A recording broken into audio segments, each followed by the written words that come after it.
परवा भाजप नेत्याचं पोरग इतिहासात नापास झालं. नेता असा संतापला, सरळ शाळेत गेला, म्हटला पोरग नापास झालं कसं? शिक्षकांनी पेपरच पुढे ठेवला पोराचा.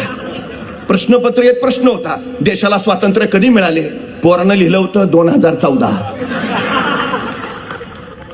भारतात औद्योगिक क्रांती कधी सुरू झाली? पोरानं लिहिलं होतं 2014. रेल्वे कधी सुरू झाली? 2014. भाजपचा नेता संतापला, अरे काय लिहिलायस? पोरग म्हटलं, बाबा तुम्हीच तर म्हणता गेल्या 70 वर्षात देशात काहीच झालं नाही.